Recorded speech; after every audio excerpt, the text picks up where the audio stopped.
তাহলে এই যে আজকে যে র্যালি করা গেল না, আর্জেন্টিনার যারা সাপোর্টার তারা ট্রল করবে না? না না, এটা হয়েছে কি আমাদের একদিন আগের কি কয় মাইকিং ঘোষণা হয়েছে, পরের দিকে মাইনের কি কয় ডেট করা হয়েছে, যে কারণে অনেকে শুনতে পারেনি, অনেকে আসতে পারে। যে কয়জন আছে 10টা মোটরসাইকেল আছে, এই জন্য আজকে র্যালিটা ওইভাবে সম্ভব হচ্ছে না।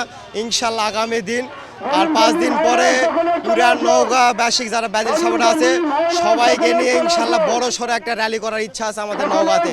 এটা আমরা সফল করবো ইনশাল্লাহ সবাইকে নিয়ে। এবার রেজাল্ট কি হবে? এবার তাহলে অবশ্যই আমরা ম্যাচ জিতবো, এটা আশা করি। এবার কাপ আমাদের ঘরে যাবে, অন্য কারো ঘরে যাবে না। এবার আমি শিওর এবার কাপ নিব, কারণ আমাদের 11টাই নেইমার। আপনার সবার দিকে তাকান আর আমাদের টিমের দিকে তাকান, অনেক শক্তিশালী সব টিমের থেকে আমরা। এই যে আজকে যে র্যালিটা হলো না, মানে এটা আর্জেন্টিনার যারা সাপোর্টার তারাকে ট্রল করবে না? ট্রোল করাটা স্বাভাবিক, যেহেতু আমাদের র্যালিতে ভাবছিলাম যে অনেক মানুষ হবে, শুধু মানুষ না হওয়াতে একটু আমাদেরও খারাপ লাগলো। বাট ইনশাল্লাহ যে আমরা র্যালি নিয়ে বেশি সন্তুষ্ট ওইভাবে না, আমরা চাচ্ছি যে আমরা বিশ্বকাপ নিয়ে প্রস্তুতিটা বেশি মেন। আমরা চাচ্ছি নেইমার আছে আমাদের সাথে, এবার মনে হয় নেইমার প্রথম ম্যাচটা খেলবে না, আমরা চাই যে বিশ্বকাপটা আমাদের হাতে উঠুক।